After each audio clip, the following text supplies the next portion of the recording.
Quadratic equation का मतलब होता है क्या? द्विघात समीकरण। क्या होता है? द्विघात समीकरण। पिछले क्लास में हम लोगों ने बहुपद के बारे में पढ़ा था ना, हो ये बहुपद के बारे में पढ़ा था। उस बहुपद में हम लोगों ने क्या क्या पढ़ा था? रैखिक बहुपद, द्विघाती बहुपद, त्रिघाती बहुपद, चतुर्घाती, यानी हम लोगों ने घात के आधार पर पढ़ा था। किसके आधार पर? एक चीज हम लोगों ने घात के आधार पर बहुपद के बारे में पढ़ा था, और दूसरी जो है क्या? पद के आधार पर। किसके आधार पर?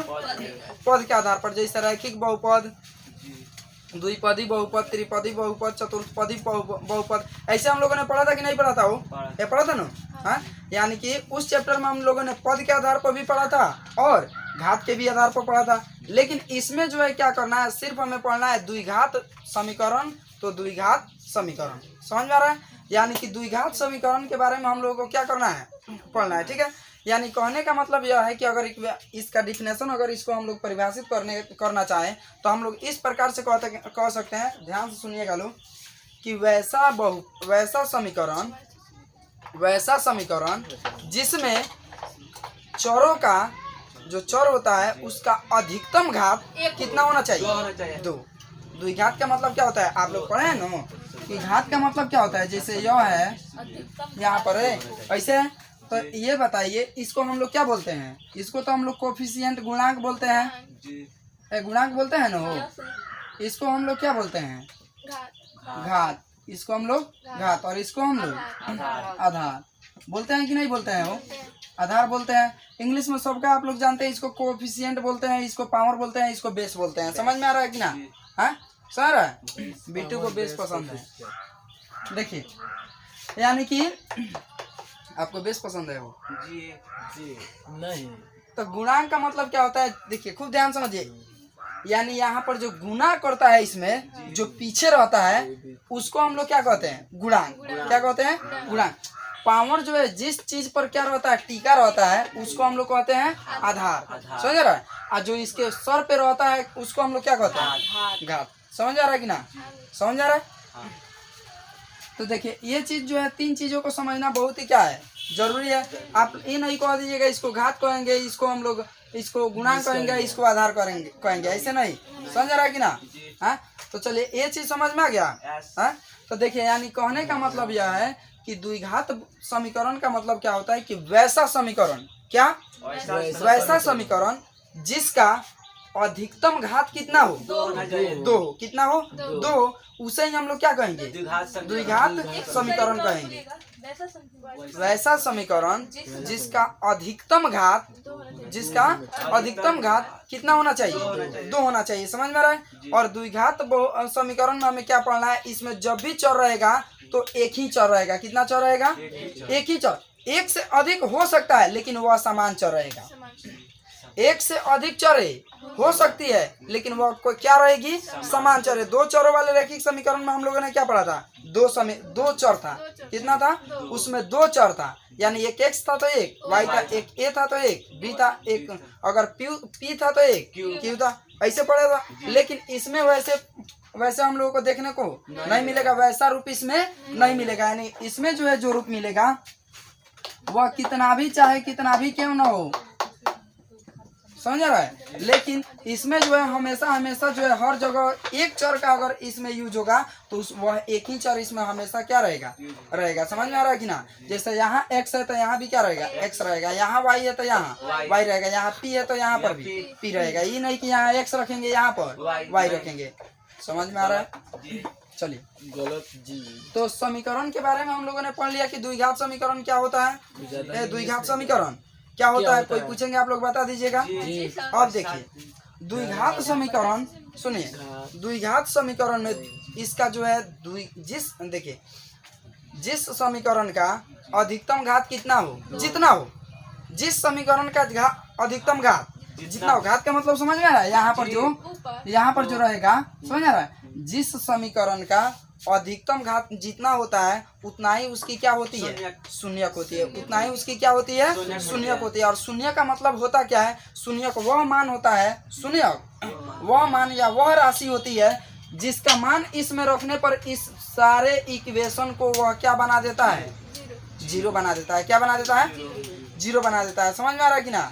यानी इक्वेशन वह मान होता है जो इसमें रखने पर क्या बना देता है, जीरो बना देता है। समझ रहा है, इस सारे टर्म को ही क्या बना देगा, जीरो बना देगा। और आप लोग जानते हैं कि जो चर होती है वह क्या होती है, अज्ञात राशि होती है। जो चर हमेशा अगर किसी भी समीकरण में किसी भी बहुपद में अगर चर का प्रयोग हुआ हो, अगर चर का प्रयोग हुआ हो तो हमेशा हमेशा याद रखना वह चर का मान वही होता है जो उसमें रखने पर उसको क्या बना दे, जीरो बना दे। समझ में आ रहा है कि ना, है समझ आ रहा है। यानी x और y ABCD के अक्षर हमेशा क्या होती है, अज्ञात राशि होती है। क्या होती है, अज्ञात। उसी मान को हमें क्या करना रहता है, ज्ञात करना रहता है। समझ में आ रहा है कि ना। उस इक्वेशन को या उस पोलिनोमियल उस बहुपद को क्या करने के लिए, संतुष्ट करने के लिए। क्या करने के लिए, संतुष्ट करने के लिए, कार्यकारी नियम पर वह क्या हो जाए, आधारित हो जाए। इसलिए उस राशि को क्या किया जाता है, ज्ञात किया जाता है। ठीक है, देखिए एक इसके बारे में हम पढ़ाएंगे। एक शुद्ध द्विघात समीकरण होता है और एक अशुद्ध होता है।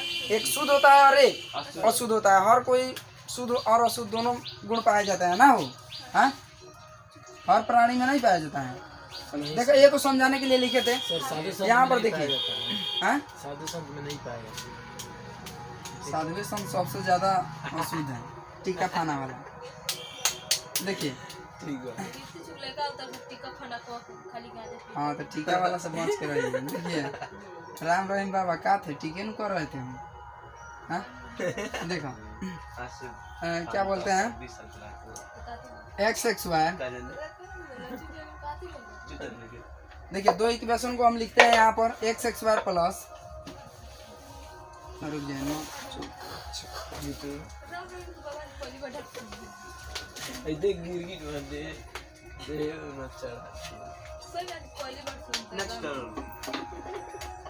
देखिए सुनिए, x(y) प्लस 5x माइनस कितना है, 36 है। समझ में आ रहा है। तो ये बताइए इसका देखिए यहाँ पर अधिकतम घात कितना है, दो। अभी हम समझाने के लिए बोल रहे हैं। इसमें इसका जो शून्यक आएगा, इसका जो शून्यक आएगा वह कितना आएगा, दो। कितना आएगा, दो। इस शून्य के बारे में तो हम लोग पढ़ेंगे ही, निकालना। समझ आ रहा है कि ना। हाँ देखिए तो इसका जो शून्यक आएगा वह आएगा, एक आएगा क्या, एक आएगा माइनस में 9 और एक आएगा कितना, 4। कितना आएगा, 4। देखिए एक 9 आएगा और एक 4 आएगा। समझ में आ रहा है। क्यों, क्योंकि यह बीच वाला को हमें क्या करना रहता है, इस दोनों को गुना करके, इस दोनों को गुना करके और बीच वाला को क्या करना रहता है, लाना रहता है। समझ में आ रहा है कि ना। और देखिए यहाँ पर 1 और 36 में गुना करेंगे, 36 और 9 चौका 36। और किस में टूटेगा, 9 और 4 में। समझ में आ रहा है। अगर यहाँ पर प्लस होगा तो यह बड़ा वाला क्या होगा, माइनस होगा। अगर यहाँ पर माइनस होगा तो बड़ा वाला माइनस में, और ये जो है किस में आएगा, प्लस में। समझ में आ रहा है। यानी 9 में से 4 को घटाएंगे कितना होगा, 5। समझ आ रहा है। ये तो ट्रिकली है, इसके बारे में हम बताएंगे ही। यानी देखिए इसको अब हम लोग उधर भेजेंगे तो 9 किस में आएगा, माइनस में, और यह किस में, प्लस में। यानी इस समीकरण का दो शून्य कौन कौन आया, -9 और 4। -9 और 4। इसका टेंशन नहीं लीजिए, शून्य का निकालना हम सिखाएंगे। अभी बस आप लोगों को समझाने के लिए हम बता रहे हैं कि यह x इसमें वह राशि है जिसका मान हमें इसमें रखने पर क्या आ जाएगा, 0 आ जाएगा। क्या आ जाएगा, 0। यानी दो शून्य है, दो मान ऐसी है जो इसमें रखने पर इसको क्या बना देगी, 0 बना देगी। क्या बना देगी, 0। जैसे रख कर देखिए x(y) के जगह पर कितना 9 रखिए, 99। ऐसे डायरेक्टली बनाए हैं, 81। अब देखिए यहाँ पर प्लस में, यहाँ पर क्या होगा, देखिए तो 5 में x से गुना करेंगे, 5x। देखिए 5x का मान कितना है, 9। तो बोलिए 9 पचे, और यहाँ पर ये बताइए कि माइनस और प्लस, -9 पचे 45। यहाँ पर कितना 36 है। हाँ ये दोनों को जोड़ेंगे तो क्या इसके बराबर आएगा, देखिए 6 5 11 के 1 4 3 7 1 8 81 से यह कट गया। इसका मान कितना आया, 0 आया कि नहीं आया। हाँ यानी शून्य का वह मान होता है जो इसको क्या कर देता है, 0 कर देता है। और कितना इसका मान है, होल स्क्वायर x² है। तो इस पर जब हम इसका मान रखेंगे -9 का होल स्क्वायर प्लस कितना 5 गुना -9 और माइनस में कितना 36। तो इसको गुना करेंगे 99, माइनस माइनस क्या हो जाएगा, प्लस हो जाएगा। इस चीज को हम जानते हैं, माइनस प्लस, -9 पचे 45 और माइनस में 36। इसको काटेंगे तो क्या 0 नहीं आएगा। समझ रहा है। फिर देखिए यहाँ पर फिर एक 4 को भी रख कर देखा जाए, हाँ। 2 शून्य का इस पे भी संतुष्ट होना चाहिए। तो आइए यहाँ पर 4 का स्क्वायर कितना होगा? 16 डायरेक्टली बनाए, 4 का स्क्वायर 16। और यहाँ पर देखिए प्लस है 5 चौका 20 और माइनस में 36। 20 और 16 कितना होता है? 36। देखिए जोड़ में है दोनों। यहाँ पर क्या था? माइनस में था। यहाँ पर किस में था? माइनस में। यहाँ पर किस में है? प्लस में। 36 36 से 36 कट गया। शून्य का मतलब क्या होता है? उस इक्वेशन को क्या करना? जीरो करना। Understand your mind. समझ में आया? इसके बारे में हम लोग जान चुके कि यह निकालना क्यों आवश्यक है। इसको निकालना इसीलिए आवश्यक होता है ताकि जो है हम क्या कर सके, इसके पता लगा सके कि कौन ऐसा मान है जो इसको क्या कर दे, इसको जो है शून्य में कर दे। समझ में आ रहा है कि ना? हाँ, तो देखिए ऐसे हम लोग जितना भी मतलब मान निकालेंगे, जितना भी शून्य निकालेंगे, वह सारी की सारे इस रूल को क्या करेगा? संतुष्ट करेगा। समझ में आ रहा है कि ना? समझ में आ रहा है? हाँ, चलिए आगे की तरफ बढ़ा जाए। ठीक है,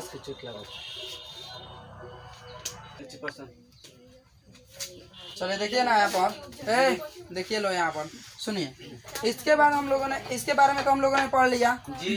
ठीक है, अब देखिए द्विघात समीकरण। अच्छा, कोई पूछ दे आपसे कि द्विघात समीकरण का रूप कैसा होता है? हाँ, कोई पूछ दे द्विघात समीकरण का रूप कैसा होता है?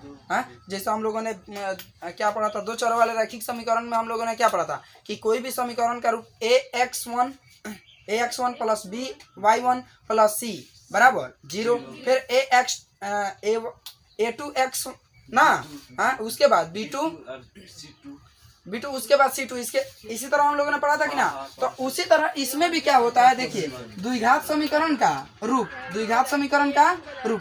तो द्विघात समीकरण का जो रूप होता है वह क्या होता है? ax square plus bx plus c बराबर 0। ax square bx plus c बराबर 0। इस रूप का कोई भी क्या होता है? द्विघात बहुपद होता है। समीकरण, द्विघात समीकरण। इसमें समीकरण आप लोग हमेशा याद रखिएगा, समीकरण इसको पढ़ना। समझ में आ रहा है कि ना? अब ध्यान से समझिए, सुनिए। हमने पढ़ा था a, उसके बाद a ना हो, उसके बाद b और उसके बाद c। यह क्या होता है? अचर पद होता है। क्या होता है? अचर पद। अचर पद का मतलब कांस्टेंट। समझ में आ रहा है कि ना? कांस्टेंट होता है। यहाँ पर इसका मान जो हो सकता है 1 2 3 4 डॉट डॉट डॉट, कुछ भी हो सकता है। ए बी सी का मान कुछ भी हो सकता है कि नहीं हो सकता है? कुछ भी हो सकता है। अब खूब ध्यान समझिए, सुनिए। लड़का देखिए, ए का मान कभी भी 0। इस चीज को आप लोग हमेशा याद रखिएगा। ए का मान कभी भी 0 नहीं होना चाहिए। इसमें b का मान 0 हो सकता है, c का मान 0 हो सकता है, लेकिन कभी भी a का मान 0 नहीं हो सकता। क्यों नहीं हो सकता है? तो आप जानते हैं कि द्विघात समीकरण निकालने के लिए पहला ही क्या है? द्विघात समीकरण। पहला यह जो पद दिख रहा है यही तो द्विघात है। अगर जो है इसी का मान अगर 0 हो जाए, अगर इसी का मान 0 हो जाए तो क्या द्विघात बहुपद कहलाएगा? इसका मान 0 हो जाएगा तो कोई दिक्कत नहीं। ax स्क्वायर प्लस क्या c बराबर 0 ऐसे हो जाएगा तो अभी भी क्या है? द्विघात है कि नहीं है? द्विघात। इसका अधिकतम घात कितना है? 2 है कि नहीं? सिर्फ हमें द्विघात पढ़ रहे हैं तो सिर्फ 2 से मतलब है। कितना से? कि कोई भी समीकरण हो, बस उसमें जो है अधिकतम घात कितना होना चाहिए? 2। 3 नहीं, 4 नहीं, 5 नहीं, 1 नहीं, सिर्फ कितना? 2। समझ आ रहा है कि ना? 2 होगा तो वह द्विघात समीकरण कहलाएगा। 2 होगा तो द्विघात, 2 नहीं होगा तो द्विघात समीकरण नहीं कहलाएगा। समझ में आ रहा है कि ना? तो देखिए, यानी अगर इसका मान अगर देखिए ax स्क्वायर प्लस c बराबर 0, यानी इसके कहने का मतलब है कि 4x स्क्वायर प्लस कितना? 10 बराबर 0। क्या यह द्विघात समीकरण नहीं है? है कि नहीं है? द्विघात समीकरण नहीं है। अगर वही हम कह दे कि 0x स्क्वायर प्लस कितना? 5x प्लस कितना? 10, ये तो टोटल 0 हो गया। किसी भी संख्या में 0 से गुना करने पर कोई भी मान, उसमें 0 से गुना करने पर उसका मान क्या हो जाता है? 0। यह जो है 0 आ गया यहाँ पर 5x प्लस 10 बराबर। क्या यह द्विघात समीकरण है? इसमें द्विघात समीकरण है? नहीं है, तो रैखिक समीकरण है। अधिकतम घात कितना है? 1। समझ में आ रहा है कि ना? तो देखिए इस प्रकार से हम लोगों को समीकरण के बारे में क्या करना है? पढ़ना है। ठीक है, अगर हम आपसे कह दें 4x square plus 10x cube plus कितना? 10। क्या यह द्विघात समीकरण है? क्या यह द्विघात समीकरण है? नहीं है। क्यों? क्योंकि इसमें अधिकतम घात कितना आया? 3 आया। समझ में आ रहा है कि ना? 4x² बराबर 5। क्या यह द्विघात समीकरण है? द्विघात समीकरण है कि नहीं है? है नहीं हो? बताइए क्यों? क्योंकि जो है यह इधर है, इधर आएगा तो माइनस में हो जाएगा, लेकिन उससे मतलब थोड़ी ना है। यहाँ पर द्विघात समीकरण दिख रहा है कि नहीं दिख रहा है? सर इसमें जो है देखिए यहाँ पर कोएफिशिएंट का मान, गुणांक का मान या तो धनात्मक हो या ऋणात्मक हो या रूट में हो, उससे कोई मतलब नहीं होता है। समझ में आ रहा है कि ना? उससे कोई मतलब नहीं है। बस इसका मान कितना होना चाहिए? 2 होना चाहिए। 2 है, कहीं भी 2 दिख जाए, मतलब कहीं भी 2 नहीं, सिर्फ 2 दिखाई दे, 2 से ज्यादा घात नहीं हो, 2 से अधिकतम घात नहीं हो, उसे हम लोग क्या कहेंगे? द्विघात समीकरण। उसे हम लोग क्या कहेंगे? द्विघात समीकरण। क्या इतना बात समझ में आया हो? आया।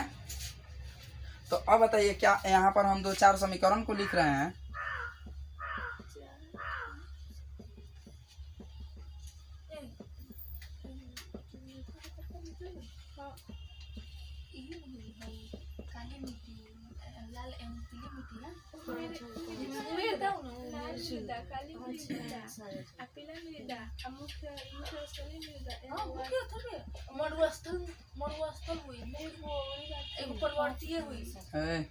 हाला नहीं कीजिए लो सारा चीज। सुनिए माइक लगा नहीं बोलो, नहीं बनाना नहीं है। माइक लगा के बोलिए, उस तरह अच्छा रहेगा। इस तरह सब किसी चलिए देखिए तो ये बताइए, सुनिए लो। पहला इक्वेशन क्या द्विघात समीकरण है? पहला द्विघात समीकरण है।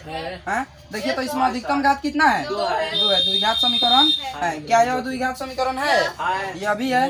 क्या यह है? नहीं है। क्या यह द्विघात समीकरण है? यह भी नहीं है। गधा 2 क्विंटल का गधा है। 5 के स्क्वायर 25। यह क्या है? अचर पद है। अचर पद से मतलब है। यह द्विघात समीकरण है? वो नहीं है। इसमें अधिकतम इसका घात कितना है? 1 है। यह तो 5 25। वह तो राशि है। वह क्या है? कांस्टेंट है। कांस्टेंट का मान देखना है। कांस्टेंट का मान नहीं देखना है। यह द्विघात समीकरण है? नहीं है।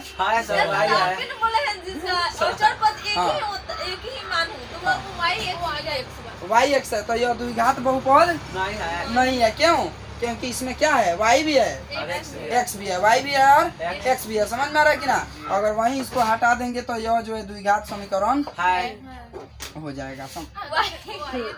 समझ में आ रहा है कि ना? हाँ, अब देखिए, अब यहाँ यह बहुपद में चला जाएगा। मतलब अगर यहाँ क्या लिखेंगे और x लिखते हैं, x लिखेंगे तो वह किस में जाएगा? बहुपद में जाएगा। समझ में आ रहा है? बहुपद और द्विघात समीकरण अलग अलग चैप्टर है। देखिए यह द्विघात समीकरण है क्योंकि सिर्फ इसमें क्या है? y है। यह द्विघात है, यह भी है, ये भी है। समझ में आ रहा है? तो द्विघात समीकरण को आप लोग पहचान लीजिएगा। अब देखिए इसका मानक रूप थोड़ा सा देख लीजिए लो। मानक रूप क्या होता है? मानक रूप क्या? सुनिए, मानक रूप का मतलब क्या होता है? मानक रूप का मतलब होता है व्यवस्थित करना। क्या करना? व्यवस्थित करना, यानी एडजस्ट करना। समझ आ रहा है कि ना? अरेंजमेंट करना सबसे बड़ी चीज होती है। समझ में आ रहा है कि ना? ये बताइए, कहीं भी आप किसी भी रूल पर अगर नहीं चलते हैं, रूल का फॉलो नहीं करते हैं, तो ये बताइए, जैसे जाना है दाहिने से, जाइए आप बाएं से। सर कहिए कि हम इसी साइड में जाएंगे, तो पीछे अब तो चलाने वाले के बस की बात है ना हो। उसके हाथ में है कि आपको घर तक पहुंचने देगा कि रास्ते में ही रख देगा। समझ आ रहा है कि ना? तो वही बात है। मानक रूप का मतलब क्या होता है? व्यवस्थित करना। क्या करना? व्यवस्थित करना। समझ आ रहा है? एडजस्ट करना। हाँ, व्यवस्थित करने का मतलब होता है सुंदर शानदार से उसे क्या कर देना? सजा देना। समझ आ रहा है कि ना? हाँ, समझ आ रहा है? हाँ, देख कितना सुंदर बात, दूल्हा को जैसे सजाया जाता है ना वो। ये भी हो गया, हम लोग ब्रेंच पे अच्छा से एक जगह से बैठते हैं। हाँ, वही बात है। मानक रूप का मतलब होता है उसको बस उसके रूपों में क्या कर देना? सजा देना। ठीक है। अब ये बताइए, यहाँ पर जैसे हम लिखते हैं 4x प्लस 10x² बराबर कितना? ठीक है। ठीक है। ये बहुत देखिए, ये अभी मत देखिए इसका शून्य निकलेगा कि नहीं निकलेगा। समझ रहा है? बस इसको अभी आप लोगों को एडजस्ट करना है। एडजस्ट इसको द्विघात समीकरण के रूप में क्या करना है, एडजस्ट करना है। तो देखिए इसमें सबसे पहले आप लोग मानक रूप आप लोगों को पढ़ाए बहुपद में भी कि हमेशा हमेशा क्या किया जाता है, बहुपद को या समीकरण को हमेशा अवरोही क्रम में इंक्रीजिंग और डिक्रीजिंग पढ़े हैं ना, यस सर। हाँ? अवरोही और और आरोही, अवरोही और आरोही, यानी कि उसमें क्या होता है, इसमें देखिए मानक रूप का मतलब हमेशा हमेशा बहुपद या समीकरण को उसमें क्या किया जाता है, अवरोही क्रम में। किस क्रम में, आरोही क्रम पावर के घात के आधार पर उसको अवरोही क्रम में क्या किया जाता है, सजाया जाता है। अवरोही का मतलब क्या होता है, टावर के जैसा नहीं, टावर के अपोजिट, उल्टा, यानी पहले क्या होगा, बड़ा होगा, उसके बाद छोटा, छोटा, उससे छोटा, उससे छोटा, उससे छोटा। समझ में आ रहा है कि ना। तो ये बताइए इसमें पावर के आधार पर, इस गुणांक से मतलब नहीं है, गुणांक से कोई मतलब नहीं होता है, गुणांक को नहीं देखना है, पावर को देखना है। किसको देखना है, पावर को। तो पावर बताइए इसमें अधिकतम पावर कितना है, कहाँ है, यहाँ है। तो इसको हम लोग लिख देंगे पहले लिखेंगे, उसके बाद 4x 4x, उसके बाद यह इधर आएगा तो 4 माइनस में बराबर। समझ में आ रहा है कि ना। हाँ? बहुपद में ये हमेशा इस टर्म को उधर रखा जाता था, लेकिन इसमें जो है हमेशा इस टर्म को इधर रखा जाएगा। समझ में आ रहा है कि ना। और आप लोग जानते हैं कि उधर प्लस में होता है तो इधर माइनस में होता है, तो प्लस में, गुना में तो भागा में तो समझ में आ रहा है कि ना। हाँ ठीक है। अब बताइए उसी तरह अगर यहाँ हम लिख दें 3y + 2 प्लस, चाहे चलिए इधर यहाँ पर नहीं रखते हैं, इधर लिख देते हैं। चल अब बताइए कैसे लिखेंगे इसको, अगर मानक रूप में हम लिखना चाहें तो कैसे लिखेंगे। इधर आएगा, देखिए सबसे पहले ये बताइए, इधर माइनस में इधर आएगा तो प्लस में 3y², उसके बाद 3y प्लस 3y। देखिए 2 है तो अब 1 चाहिए, तो यही ना है वो, तो 3y, उसके बाद प्लस में 2 बराबर 0। क्या ऐसा अगर इक्वेशन आ जाए, ऐसे कहीं उलट पलट के इधर उधर कर दे तो क्या आप लोग सजा सकते हैं। हाँ? तो यानी सजाने का मतलब क्या है, हमेशा हमेशा क्या है कि अवरोही क्रम में। किस क्रम में, अवरोही क्रम में। समझ में रहा है, यानी पहले बड़ी वाला पावर को, उससे छोटा, उससे छोटा। समझ में रहा है। कांस्टेंट हमेशा याद रखना, कांस्टेंट की नो वैल्यू होती है इसमें, कांस्टेंट की नो वैल्यू होती है। क्यों नो वैल्यू होती है, क्योंकि यह वह शक्तिशाली मान होता है, यह वह शक्तिशाली मान होता है ABC, A से लेकर Z तक, कि वह कुछ भी करा सकता है। समझ रहा है कि ना। जैसे दुल्हन जान रहे हो ना, घर में आएगी तो कुछ भी करा सकती है, उसी तरह यह होता है। ए भाई इतना मिल कर रहा है, देख रहे हो, दुल्हन आने के बाद सारा जो है उसका मान भयानक है। समझ रहा है कि ना, उसका मान जो है क्या है, भयानक है। यानी वही बात है, यहाँ पर जो है क्या है, 3y² प्लस 3y + 2। समझ में आ रहा है।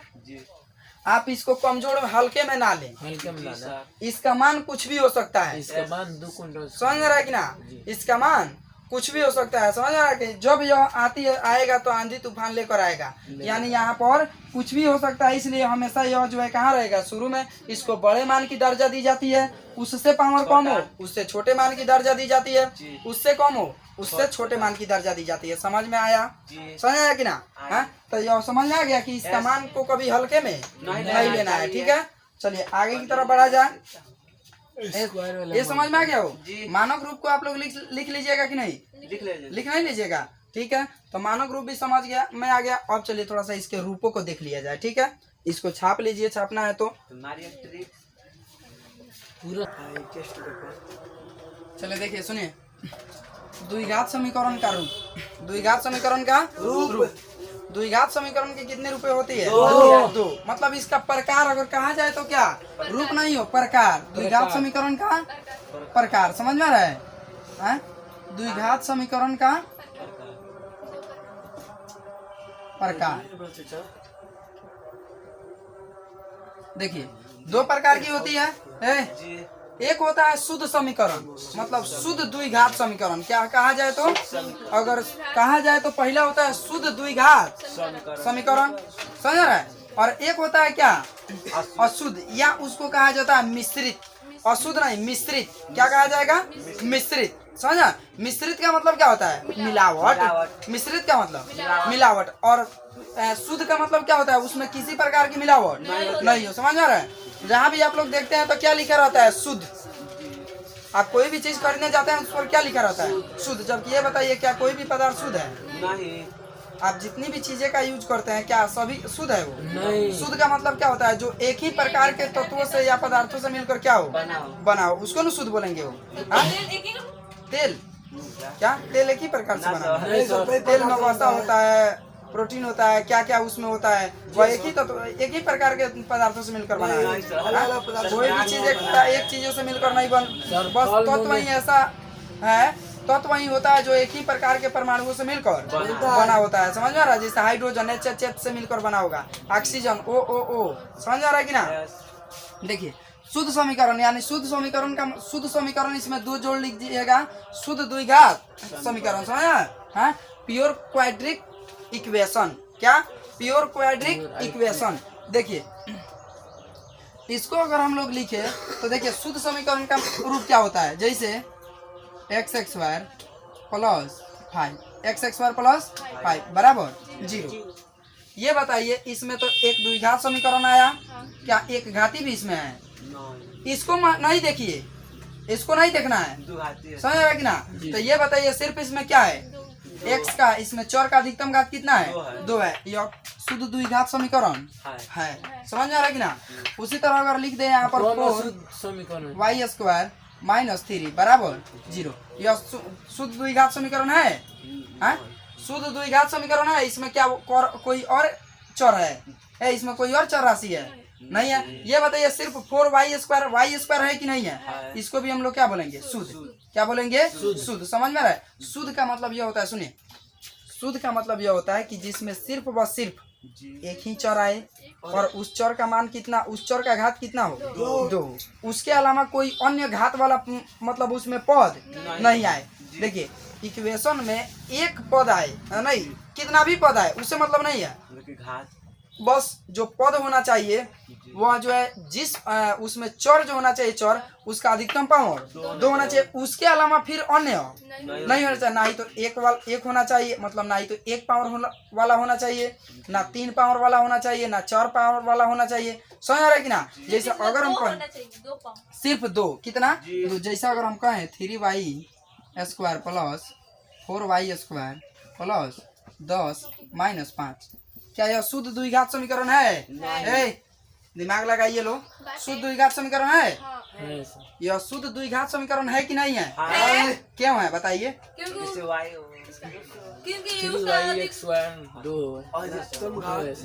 क्योंकि यह दोनों का दोनों मिल रहा है कि ना?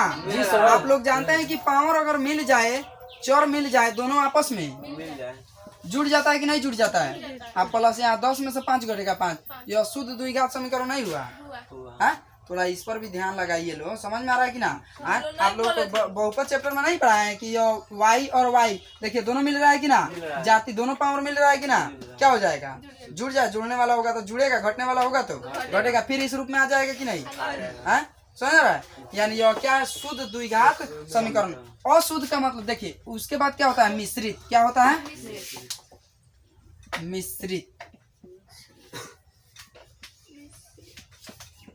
मिश्रित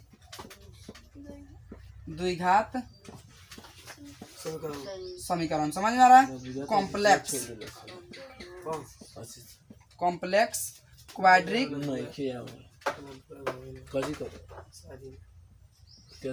इक्वेशन। समझ में आ रहा है? सुनिए ध्यान से, मिश्रित द्विघात समीकरण, complex equation, complex quadric equation. समझ आ रहा है? अब देखिए, इसमें अगर कहा जाए तो यह मिश्रित होता है। मिश्रित का मतलब क्या? मिलावट। द्विघात रहेगा लेकिन उसमें क्या रहेगा? ऑर्डर भी क्या रहेगा? मिलावट रहेगा। जैसे 4x² माइनस 3x प्लस कितना 10 बराबर 0। क्या यह द्विघात समीकरण है? द्विघात समीकरण है कि नहीं है? चलो का इसमें अधिकतम घात कितना है? 2 है। लेकिन 2 तो है, लेकिन इसके अलावा भी एक और इसमें पद आया है कि नहीं आया? जिसका अधिकतम घात कितना है? 1 है। तो ये बताइए क्या यह शुद्ध है? नहीं, यह क्या है? अशुद्ध है। क्या है? अशुद्ध है। यानी यह क्या है? अशुद्ध। समझ आ रहा है? उसके बाद देखिए, 3x² प्लस 4x स्क्वायर नहीं 4 12 बराबर 0। क्या यह शुद्ध है? हाँ? नहीं है, नहीं ना है, समझ आ रहा है? अब बताइए, अब आप लोग पहचानिए।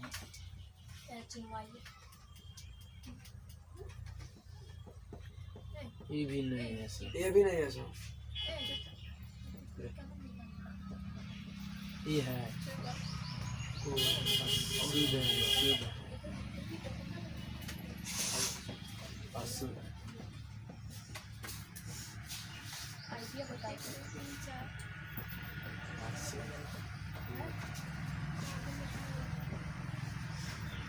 इसमें शुद्ध अशुद्ध बता रहे हैं, पूछिए। जी